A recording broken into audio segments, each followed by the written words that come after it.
Cool. I think we're live at this point. Welcome everybody to today's webinar on 5 tips and tricks for running a successful bug bounty program. Really quickly, I want to cover introductions. First off, my name is Grant McCracken. I am the Senior Manager of Solutions Architecture here at Bugcrowd. I've been with Bugcrowd for roughly 4 years in a variety of different capacities, starting as a security engineer and now running the onboarding and solutions architecture teams. I've been involved with programs from a wide range of perspectives in terms of seeing and validating those vulnerabilities that have come in, as well as helping manage and launch those programs as well. So that's just a little background on myself. Joining us today, we also have Alex from Cisco Meraki, and I'll let him introduce himself really quickly. Thank you, Grant. Yeah, so my name is Alexander Laliberte, and I work on the dashboard product management team here at Cisco Meraki, so the cloud side of our cloud managed networking business. And the main reason I am the owner manager of our Bugcrowd bug bounty program. Along with that, I also handle anything other related to security here, acting as incident manager and also liaison to other communities inside of Cisco within the security organization and also out to the customers. So I'm also the one handling the front end with disclosures and talking and coming up with all their remediation plans to make sure if we do have something to tell the customers, here is how you need to protect yourselves. So that's where I'm coming from, kind of the other side of actually working with the program on the back end and seeing the results of it. Perfect. Cool. So that's who we are. So we already covered the topic of or the general concept of what today's conversation is going to be around. But for the agenda, so really quickly before we get too deep into things, I want to take a step back and talk about what is crowdsourced security. We're going to talk about the benefits of running a managed program. I'm going to turn it over to Alex. He's going to talk about how Cisco Meraki runs their program. Then we'll go through 5 tips and tricks for running a successful bug bounty program. And finally, we're gonna cover some questions and answers. So if you guys have any questions, please hold those, and we'll cover those at the end of the program today. So going forward really quickly, so currently there's a lot of struggles in cybersecurity as a whole. And just to cover, we've identified four key points here, and one of those is so there's a growing attack surface, right? So we've got more things in the cloud. You've got IoT devices, connected refrigerators, toasters, the whole thing, right? So there's more things that are being connected, which means that there's more attack surface for more people to find vulnerabilities in, coupled with the fact that there's never been such a presence, or hacking is just growing into the national consciousness. There's a ton of people finding, or every day you're seeing new news about somebody getting hacked or something getting stolen or breached and so on and so forth. And so there's a lot. Somebody quoted a statistic at me earlier today, and I don't have the data on it, but somebody said cybercrime is going to cost trillions of dollars going into the future. That's a big number, right? So there's a lot of people out there trying to illegitimately attack and steal information. So we've got these dynamic and motivated adversaries, and not enough good guys. That's one of the core things that crowdsourced security helps try to address, is that there simply aren't enough, right? If I think again there's a number of stats out there, but I think there's somewhere in the range of 100,000 unfilled security jobs or something like that in the industry, right? There's not enough security professionals to successfully secure all these applications that are constantly being built and to meet all these growing needs. And finally, the tools that we do have aren't totally effective, right? So if we're talking about scanners, again, scanners are great and they'll catch a lot of that low-hanging fruit, but they're not gonna find things in the same way that an actual human testing an application or a target is gonna find those business logic flaws and stuff like that. So those are some of the current struggles in the market and industry as a whole right now. So why crowdsource we'll talk, okay, so we'll get to the why in a second, but the what is crowdsourced security? So really quickly before we talk about why crowdsourced security is a helpful answer here, we'll talk about what it is. So it's a better approach to security in the sense that it harnesses the global community of white hat hackers to find and eliminate vulnerabilities. What that fundamentally comes down to is basically utilizing more people to find more vulnerabilities more quickly. And that's our first point here on this slide as far as the benefits of crowdsourced security. So if we've got, 500 or 1,000 or even thousands of researchers trying to test an application and find vulnerabilities or test a scope of targets, trying to find and identify those vulnerabilities, again, those people are going to be better at finding, your odds of finding vulnerabilities using that group is going to be a lot higher than if you just do a pen test with 1 or 2 people. And that's just by, the simple premise that, more people are going to find more things. Like one guy is going to be skilled at one area, another guy's going to be skilled in another area. But if we have everybody working together, we're definitely going to find more issues by doing that and get better coverage in doing so as well. So in addition to that, we don't have to pay so we may have thousands of people testing, but we're not paying for those thousands of people. So in the context where we would normally have a pen test and you're normally paying for those 2-3 people that are doing that pen test, again, you're only paying for if the people deliver results, and you're only paying for the results if they're based on their criticality, right? So you're not just paying a unilateral $5,000 for no results or maybe a low priority finding. You're only paying maybe $5,000 if you get a critical finding. So there's SQL injection or code execution. That's where you're ending up paying those $5,000 high priority payouts. The low priority bugs are going to get lower payouts. And finally, one of the benefits to running a crowdsourced security program is that there's lower operational overhead. And when we're talking about doing this, I'm talking about doing it in the context of using a platform.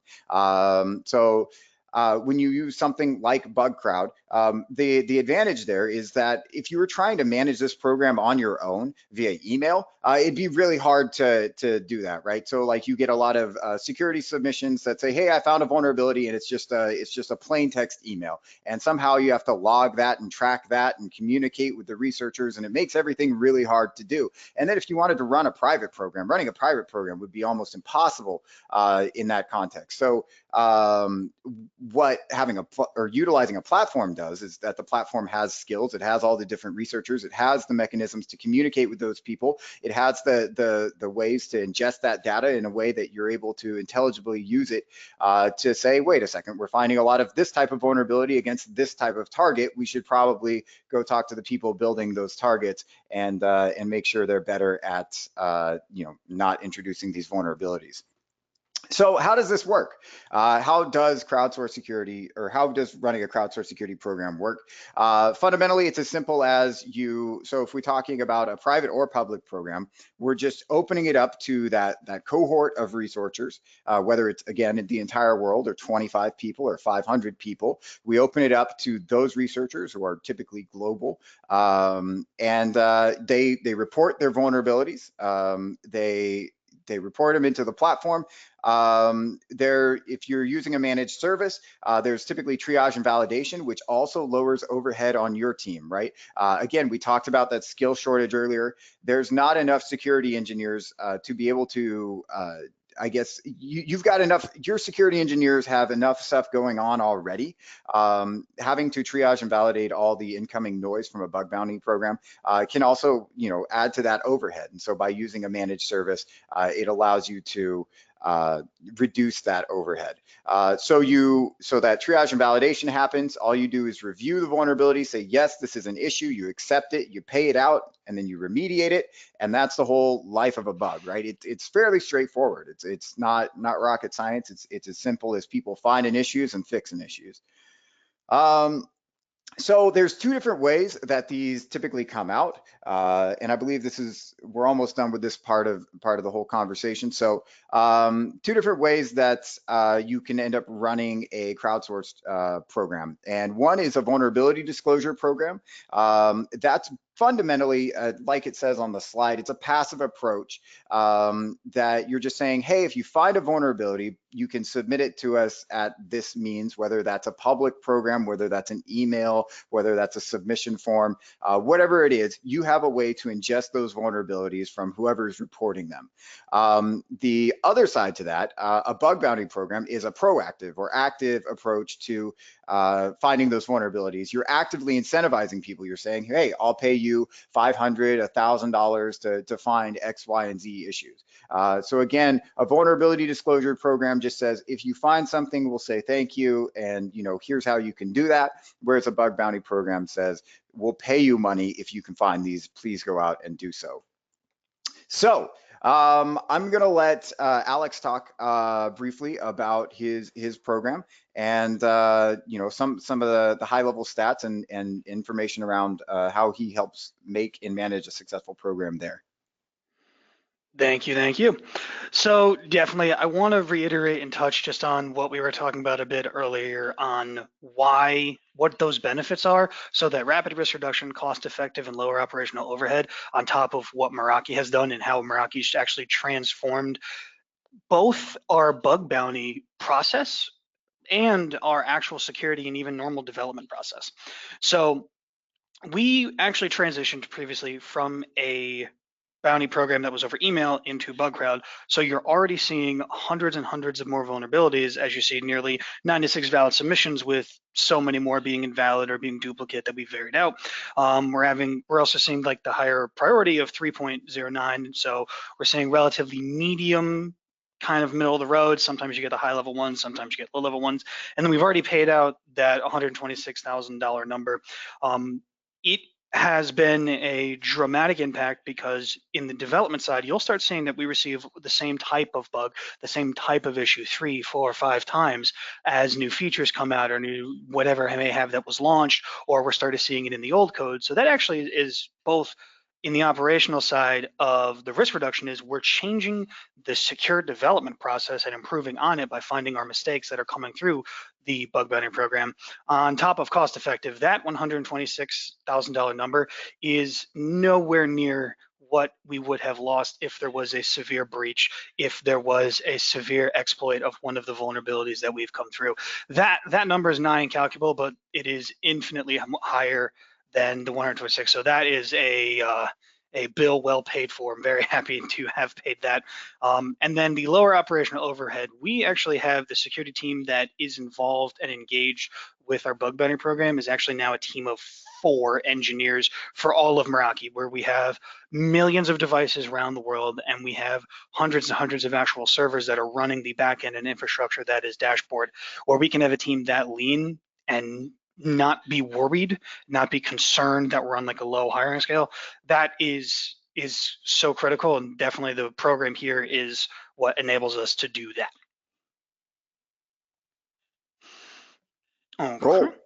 Yeah, appreciate that context. So now we're gonna dip into sharing those 5 tips and tricks. So if it'll change the slide, there we go. Tip number 1. So I'm gonna let Alex cover this one because I think he's got some valuable context, and yeah, take it away. Yeah, so the tip number 1, get buy-in early. This is crucial. So this is something that you actually, if you are someone who either has a program and maybe it's not being well received and maybe you're doing it via email, maybe you have it on some platform, but things aren't working out, or if, and this is also best if you're in a place where you are just starting, get buy-in early, that security and that this program is going to be a priority. So you immediately are setting out to create more work for yourself. You're going to have to actually go through, be it on the management side, start determining what offering is best for you. What do I need? Handle negotiations that, and maybe, contractual, maybe the legal team. That is taking time away from 3 or 4 different teams.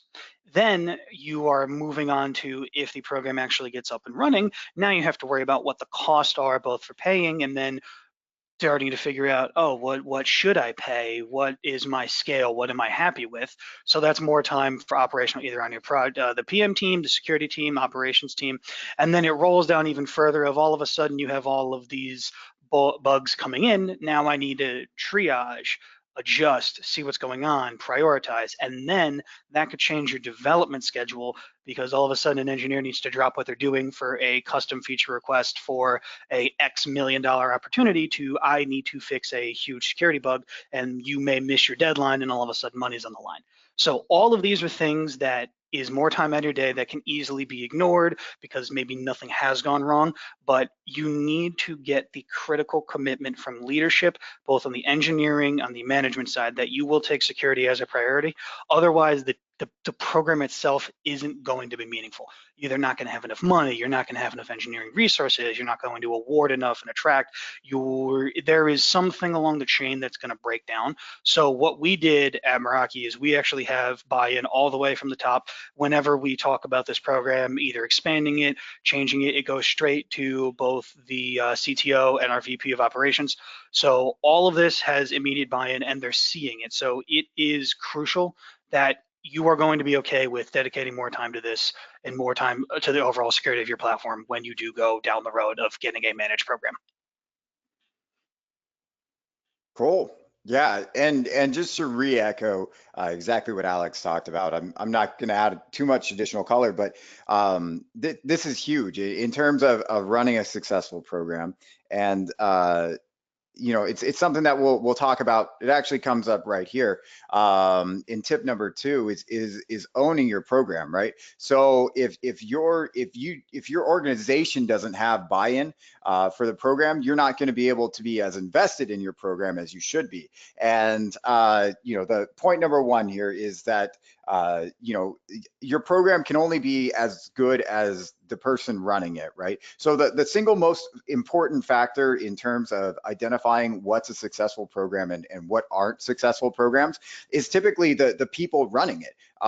Is there buy-in and does that person have the backing and resources to run a successful program? And if not, that program's going to suffer. And one thing that's really important to be aware of here is that it can be easy to think that we live in we just have our program and we just think about it within the context of researchers are engaging on our program. But the reality is they're engaging on this whole ecosystem of programs and bug bounties in general. Researchers have options. You want to be their best one, right? So they've got 30 different programs they can go test against. Why should they be testing against your program? And the big part of that is that because you make it a great experience for them. So that's something that it's at the bottom of the slide. It's you and the researchers working with those researchers and building those relationships. That's going to be key to having researchers not only participate on your program, but coming back and continuing to participate on your program. So again, there's a acronym that we'd like to throw around inside Bugcrowd, and something we'll typically say when we're onboarding as well, is that a good program owner is fair, responsive, understanding, invested, and transparent. And that comes out to fruit. So it makes a fun, easy acronym for those qualities. But be fair with researchers. So if you say you're going to pay something for a certain type of vulnerability, then pay that. Don't try to shortchange the researchers, because again, researchers talk within there's forums, there's channels, there's IRC, there's a lot of different methods, and researchers, it's a community, right? It's very much a researcher community. Again, there's not a million security practitioners out there, and so there's a limited subset of talent, and you want them to be testing on your program. And you can further engage that by being responsive, engaging with researchers. Some people like to shy away from researchers, and that's fine if that's not your thing, but as much as possible, engage with those researchers. Tell them, hey, thanks for this vulnerability. How did you do this? Like, this is really cool. Like, we really appreciate it, and be genuinely appreciative. Researchers love being appreciated. Everybody likes being appreciated, right? So making sure that we're being responsive and understanding of the fact that they're also humans. Again, it's really easy to treat somebody on the other end of a screen that they're just another person on the internet. Well, that's true, but remember, they're a person, right? They're here and they're trying to help you. Most people at the point where they're submitting vulnerabilities to you via bug bounty program aren't doing it because that's the only way they could apply their skills. If somebody wanted to be malicious, there's a number of other, they didn't have to go through your bug bounty program, right? So we want to be working with the researchers and building those relationships, and not just building but growing them over time, because that's going to eventually create return and recurring value. So I'm going to let Alex, if you have anything else to add to this, feel free. Yeah, definitely. Just more the context of actually seeing this kind of thing actually in process. So definitely true on the first one. It can only be ever is what you get out, what you put in. So if I'm not on top of it, checking the program every week, I may miss something. Things may fall. The perception may come down. So this one really is you do get out what you put in. The more effort, the more polish, the more tone and cleaning you have on the program itself, you will then see returns from that. So I definitely agree with a whole lot in the fruit kind of analogy acronym there. The biggest one that I have actually seen is transparency. So a lot of what will happen is you will go through, fix the vulnerability, pay out the report. Then there may be something of, was this is more transparent and then also responsive. So I've even had researchers reply back saying, hey, I know this vulnerability report got through. There was a lot of back and forth. How can I improve on that? Which actually also ties into it's us and them. It's a community of people going back and forth that they're actually improving. And I can also say that the only real time we've had a problem was when there was an issue with some transparency and how we were evaluating the actual priority of a bug. So that's the only time we actually had a negative experience with the researcher, as far as I can tell. So it's something that can really change the tone of the program, sour the specific researcher, and you only have whatever pool that you can attract. So once you have someone, it's very important to keep them there. And then even longer, the longer they stay in the program, the more familiar they are with whatever your platform is, so they're going to actually understand more of coming from a knowledgeable base. So you want to do all that and you want to just get as involved as possible. And it's something that I highly recommend. I recommend never shying away from the researcher team. I talk with them once a week, and we have our actual security engineers that run the program. So the people that would be fixing and triaging their reports are immediately in there talking with them every single day. So they're also getting a lot of exposure to the minds at Meraki, and not just someone who's doing the administrative side of the actual program for us. Cool, thanks. And yeah, all of that ties into that. You're not going to be able to do that if you don't have that step number. I mean, that is why step number one is step number one, because you're not going to be able to do any of that if you don't have that investment, right? So that's really cool that there's that level of engagement and interaction. And again, that just ends up paying dividends. Tip number three. Don't underestimate the power of scope and rewards. So there's a lot of text on this slide, but obviously that's, because, it's a webinar and, we don't want to have like 80,000 slides in here. But so some tips and tricks as far as when you're building your scope and when you're building your rewards for your program.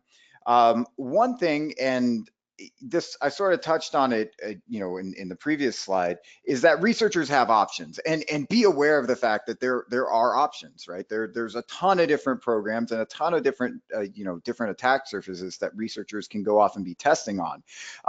Why should they be testing on yours? And a good metric for both rewards as well as scope, as well as just everything in general, is would this incentivize you?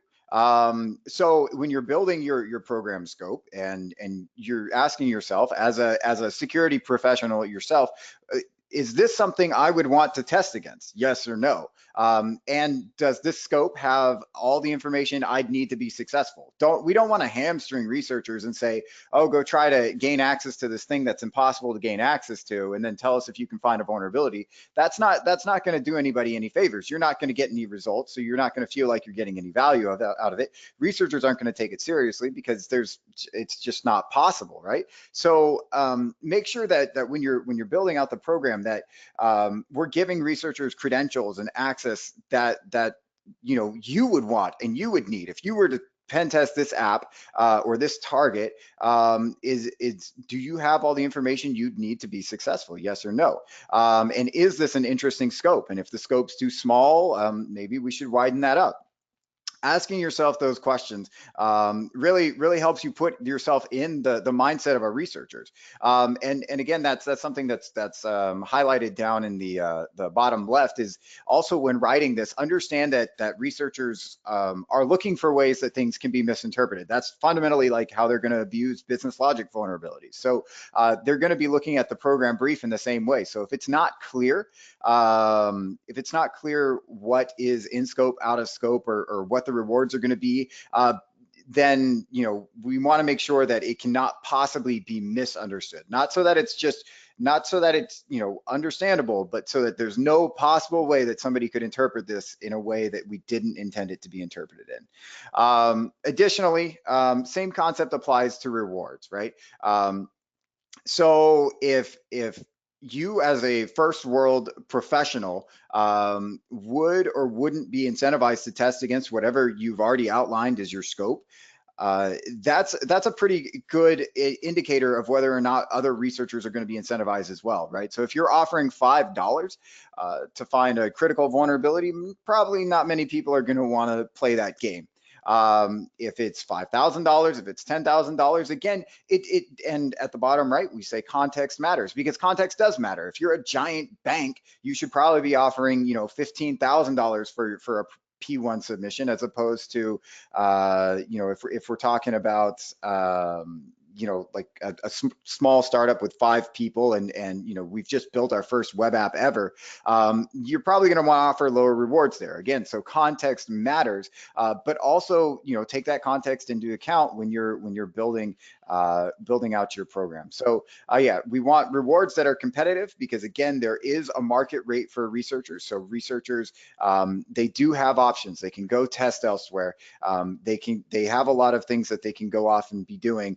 You want them testing on your program. So I think that mostly covers all the major points on this slide. Alex, do you have anything to add here? Yeah, I definitely want to reiterate more on the scope and what these rewards, kind of what it means, and also what you're telling to the researcher community when you do draw up your scope.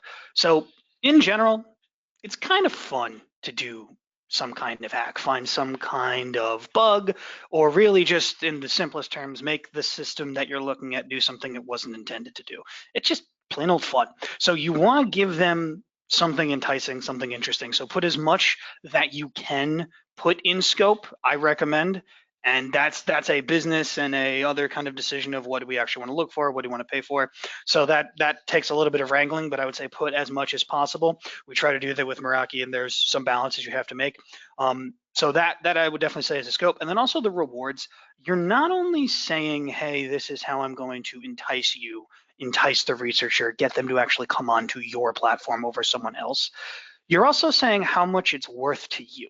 So me paying 10 grand for the P1 at the highest payout for unauthenticated access to one of our servers, and potentially going in and getting, privilege escalation and actually opening up a channel for, say, like a data leak, that is worth so much more. That is so important that I have no issue paying that. And if you aren't willing to, then that just shows you and kind of how your company thinks of, oh, I don't see that as that important, I'm not willing to pay for it. So you're also showing just what are you worth? What is your peace of mind worth? And not just how much are you willing to entice the researchers. So that's kind of the additional that I'd want to add to this one here.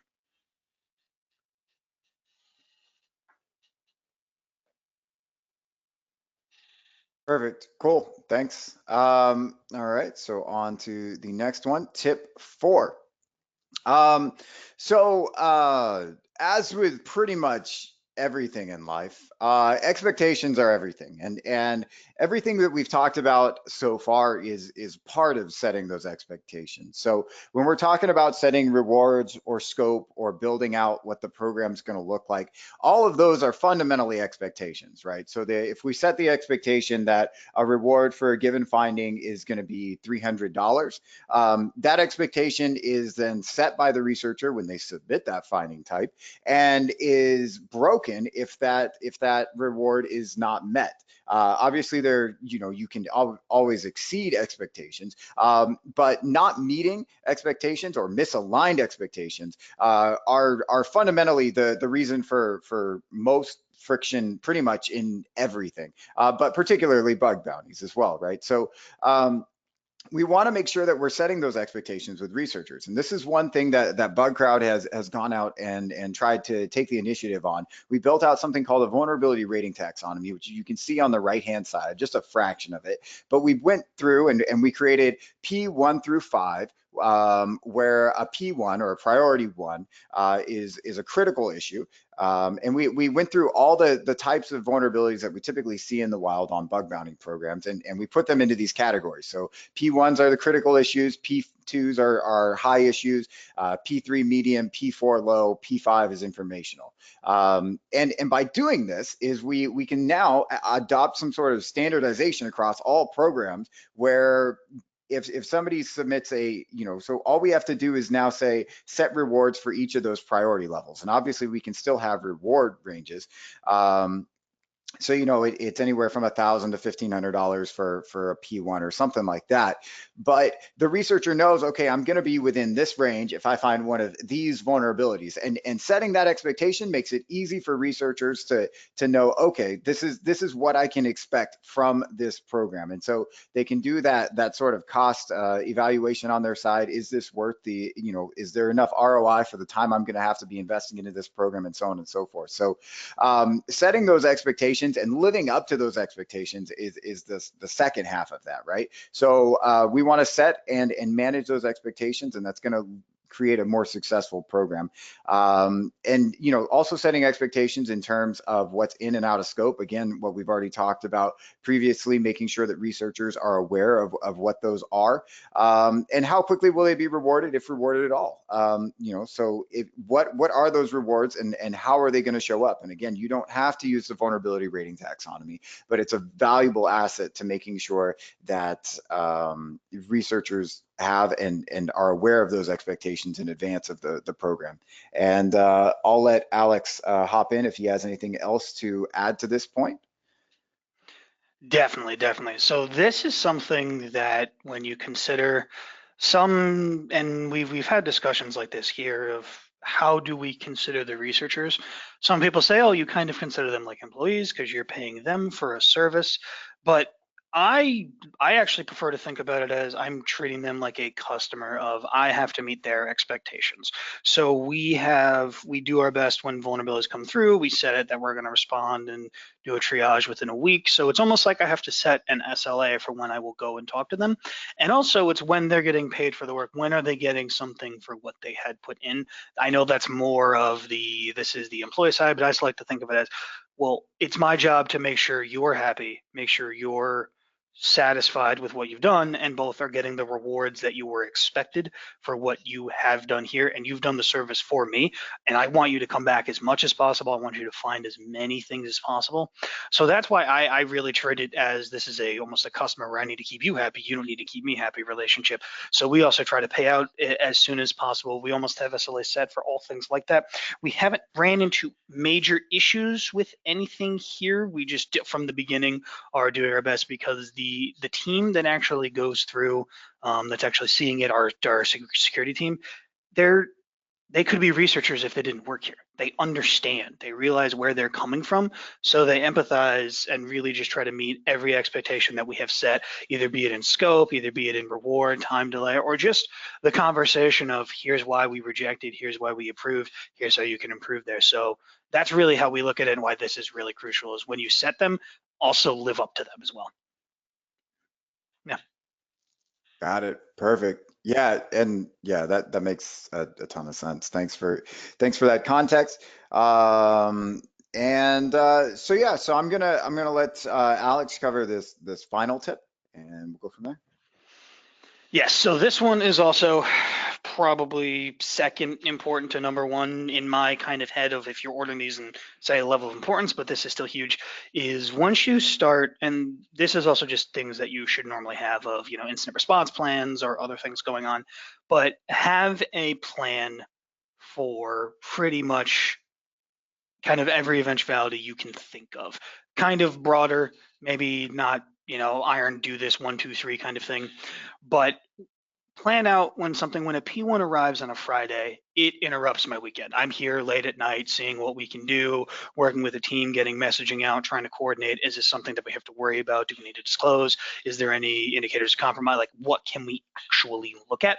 So that will just immediately change your plans. This is a source of interrupts, and it's something that you're going to have to account for. Also, what happens, what happens when if you have a deluge or just way too many submissions? What do you do there? How do you prioritize them? So you want to work out of, if you're not going to be able to get to the first 20, but you have 5, plan of communication, plan of attack, and then also make sure you have a plan in the process of just the life of a submission. When do I then award it? When do I close it out? So these are all things you're going to develop naturally over time. A lot of these were things that we had to actually build as we really much learn as we go. And this is why it was useful to have the private portion before you went public, because you can kind of control the speed a little bit more. So you don't need to have it done immediately. I wouldn't say you need to write all of these plans for every eventuality before you even start. More just consider this, have kind of something to get going in the beginning, but as things go on, you will either come up with them as you see the need or be forced to during to some kind of response or some kind of issue that has come up. So definitely kind of see what you can do there, have a plan, know who to call. So when it does come through and you do have that moment of anxiety, a moment of, okay, today's the day, I'm going to end up in the news tomorrow with this crazy vulnerability, what do I do? You can take a step back and see, oh, we know what to do here. We know how to react. We know who to call. We know how to respond to this. So it's definitely kind of tie in if you have any existing incident response, but then also just how you handle it there. So you definitely want all that. And that has definitely been helpful at Meraki with what we have on how we respond and kind of the SLAs we have of we need to hit high and critical bugs day 1, day 2, and then time it out a little bit more for the other ones.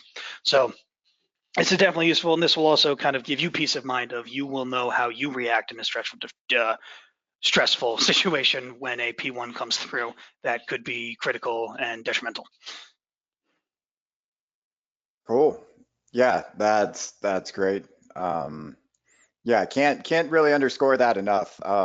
We've seen a lot of programs, and I mean this all really goes back to, I mean, again, having that buy-in at the start. So again, if we don't have that, it's hard to formulate all these other plans. But we've seen a ton of programs that they'll either get too many submissions or too many high priority submissions, or just not be ready to reward as much money as the findings are going to require. So making sure that there's those contingency plans built in advance, your future self will inevitably thank you. But yeah, so to quickly recap everything that we covered today, get buy-in early, own your program. Don't underestimate the power of scope and rewards. Remember to set those expectations and ensure that you have a plan. I do want to, Alex, do you have anything else that you'd like to add to this final slide, closing comments? And we're going to cover Q&A in a second here. So we'll get to that briefly, but you guys can leave those questions down in the chat section right now if you guys have any questions for us. But yeah, I want to ask Alex if you have any closing thoughts here for this. Yeah, these honestly are a good broad strokes overview. I definitely want to reiterate, get your buy-in early. And this is also something that may even change almost the mentality of how you move forward. Of instead of feature first, customer first, whatever your one-liner, this we are X-centric kind of thing, this slowly and surely was part of a larger scale operation in Meraki to actually turn it into a security first or security centric kind of mindset, where we even had our director of dashboard engineering weigh in a lot on what the program is. And actually kind of something that happened even further is when we went and launched the hardware program that we ran on top of the public one, he was both excited and terrified to see. And then owning the program and also sharing it throughout the company. This is the one expense report that my VP of operations loves to see when I file it. This is the one time he loves to give me money because he knows what's coming through. He knows we're protecting ourselves, and we see the list of everything that comes through says, awesome, that is a future problem that we've solved preemptively. Nobody was hurt. We've protected our customer. This just increases the story overall. So just kind of keeping that in mind of this may be a part of a larger mindset thought shift change at your given company, but definitely want to keep it in mind. And this is definitely going to be a huge component of that overall security strategy. Perfect. And something I just remembered as you were talking about going to that building out and adding the hardware component to things. A component to having a plan is growing your program over time as well. So there's no need to do everything in a day. You don't have to, launch your program and go straight to a public. In fact, we encourage that crawl, walk, run. So starting with a small private program that only has a few researchers, knock out some of that low-hanging fruit, grow to a larger program, and start scoping in other elements then. Like Meraki is doing here, right? So I believe we started private, eventually went public, and now you guys are shipping out hardware to researchers who are qualified to do that. And so there's a lot of value there. And I may have missed it earlier. Actually, did you talk about the bit where you actually ended up recruiting somebody, or now somebody that worked on your bug bounty program now works at Meraki? Yeah. It was he had just qualified for the hardware. I had reached out to him. He actually also found one of a number. I think he found the most high. If you like stack rank the priority of bugs he found like the highest set of priorities, like the most P1s or something. He now has a position in Cisco, not directly at Meraki, but still at the general company, just not at our specific business unit. So he actually couldn't accept the hardware because he couldn't continue to do research and accept rewards. So there are things like that, and we've also had discussions of looking at people saying, maybe we should hire this person. So not a natural progression, but definitely could happen. Cool. Yeah, I mean that's definitely something we've historically seen in the past is that particularly successful researchers have ended up actually working for some of these organizations in the long term. So that's one of the more interesting sort of feel good stories out of that. But cool. So I think this largely covers the 5 tips and tricks that we wanted to cover today, and we're pretty much on time, exactly on time, 10:45. So now we're at the questions part. So Yeah, and I think we let's. have a few in our the questions we got. Looks like I see 3 different ones here. Okay. Pull this up. Expand this just to make it easier to read. Yes, and if you have any questions, please put them in the questions box here. It'll be easiest for Cool. us to find. So do you want to start? We'll start with the first one I have here from Andrew. And it looks like he asked 3 questions here. So um, the first one is, do you recommend a program be run against QA, UAT, or question marks? Environment separate from prod. So I'll try to answer that very quickly. It depends on context. And Alex, you may have additional insight here as well. But from my perspective, it's whatever enables us to get the program in the hands of the right people. So if there's only 10 people on the planet that are going to be successful here, it doesn't really matter where we test. But if we want to eventually have a public program, we're probably going to end up needing to test against production in some capacity. However, some organizations you can't test against production. For instance, if we're doing banking apps, banking, insurance, government, healthcare, stuff like that. You don't want researchers testing in production because, HIPAA, or you don't want people, accidentally, if I'm able to steal somebody else's information or see their information, that potentially opens up a whole different can of worms. So in those contexts, testing on something that's not production is absolutely the way to go. But there are a huge number of advantages to running on non-production if you have the resources to support it. And I think that's probably the thing that we see the most is as a struggle, right? So you have to spin up an entirely separate environment for people just to test in. And in a lot of cases, that's just a lot of extra resources and this goes back to point number one, getting that buy-in early. But I guess this is also something that you can think about. And it's great that you're thinking about and asking these questions, but some of the advantages to testing against QA versus production, obviously, there's no PII. You're able to create those accounts. Again, in a banking situation, you have to actually have you can't just like create legitimate bank accounts at Bank of America or something like that. That's just not really an option to hand out to researchers. So having that non-production instance, so you don't have to deal with PII. Again, if it falls over, if researchers are being particularly active and they're scanning or they do some sort of activity that knocks over the environment, that doesn't affect people on production. Again, they won't end up seeing people on production's information. There's again a lot of advantages to it, but again, my advocacy here, and I'm going to stop talking because I've been rambling about this, but it's really to whatever gets the job done.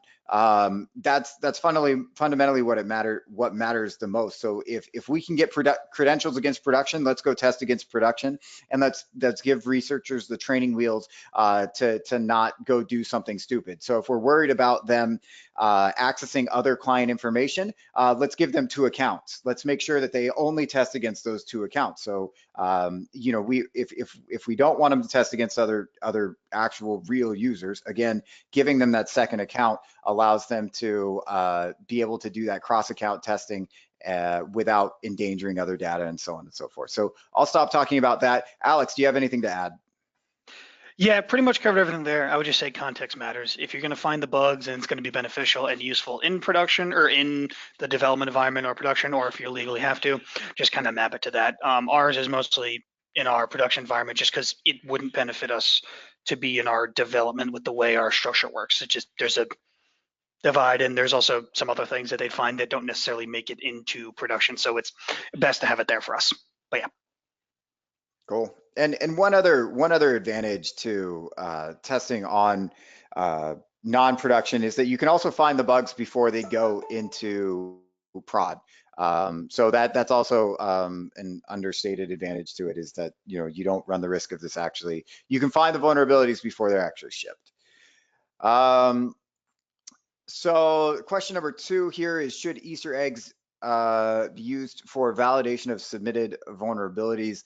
I think I understand the idea here in the sense that maybe I don't. So I'm thinking, when I think of Easter eggs, it's like requiring that they include a keyword or something like that. And I guess it would, yeah. I guess we'll move on from that. If you have a clarification to what that's getting at, feel free to submit that as an additional question. So managed programs triage and verify vulnerabilities when researchers submit them. Do program managers also verify that all vulnerabilities found are reported? All vulnerabilities found are reported. I'm not totally sure what that means as well. So my question there is, so we do triage and verify the vulnerabilities. The program managers they will have to still accept those submissions. So even though we triage and validate everything, we should get rid of all, so there's all the submissions that come in, we get rid of all the signal, we get rid of all the noise, you just get the signal. You still have to validate that signal before you reward the researchers. That's what we ask. So yeah, so make sure that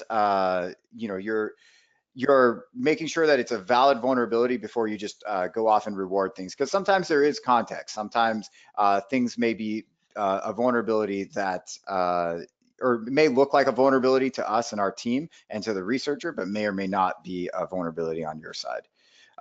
So I'll move on from those questions from Andrew.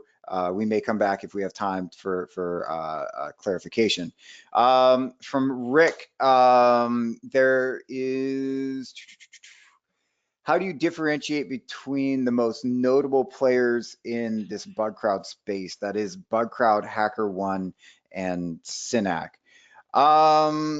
I don't know if the function of this webinar is necessarily to talk about how Bugcrowd differentiates. That's definitely something that I'm more than happy to do under most circumstances. I think the function of here is just to give some high level information around what is crowdsource security, how it can help you, and some tips for running your program on the whole.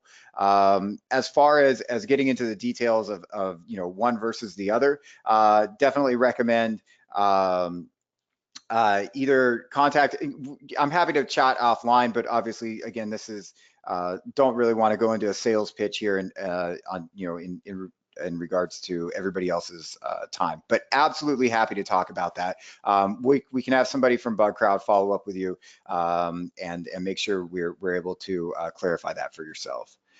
I think there's another question about, okay, so that's about service offerings as well. Again, more than happy to talk about those. Any questions you guys have about service offerings, let us know. We'll have somebody follow up with you on our side. Let's see here. So there's another question from manual and automation testing. Which one is popular and has a lot of opportunities to get a job as a researcher or a fresher? I don't believe this question is immediately relevant, so I will pass on that right now. Are the requirements necessary to conduct and participate in these programs such that while the need is there for them, but they lack the internal capacity to participate in the Bugcrowd program to conduct, they lack the So is this and Rick, this is in reference to the question of yours that I just read, and if you can elaborate on this, are these the requirements from an internal perspective or from a researcher perspective? So are we trying to understand whether there's capacity for researchers and the requirements for researchers, or is this more in relation to an organization itself having the capacity to be able to function there? So if you can send a follow-up to that, happy to address further. Like files in supposed secure areas, that is, I believe, Andrew's follow up. Okay, as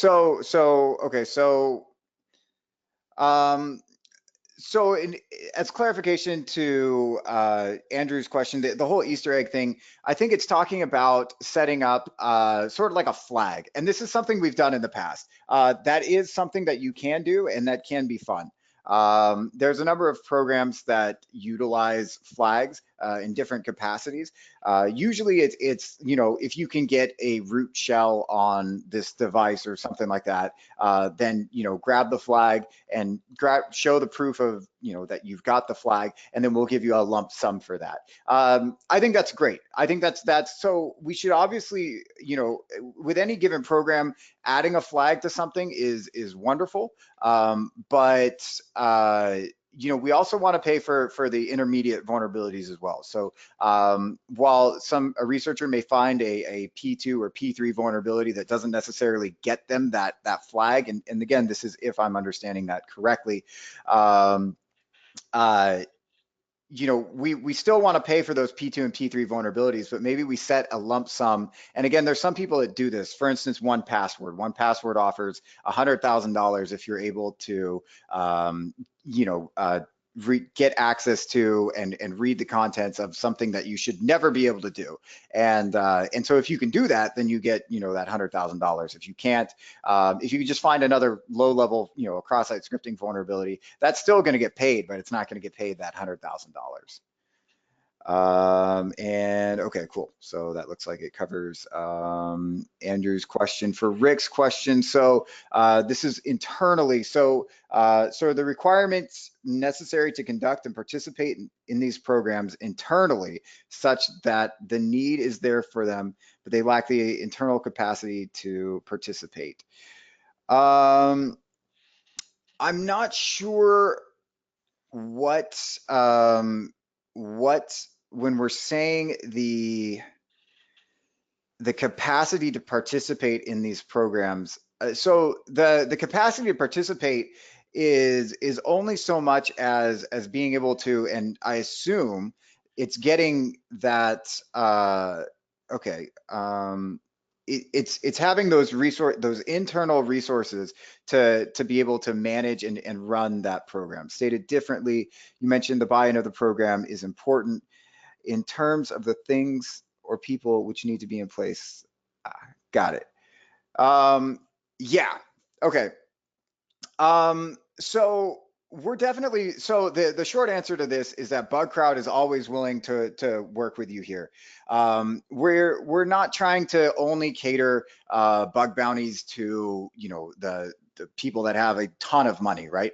There's a lot of different options for running. And when I say bug bounty, that's probably overstating things, right? Crowdsource security program. We talked about a vulnerability disclosure program. So we offer a number of options to leverage crowdsource security that aren't really the big ticket items, right? So like the final grand form is a public bounty program against all your assets, right?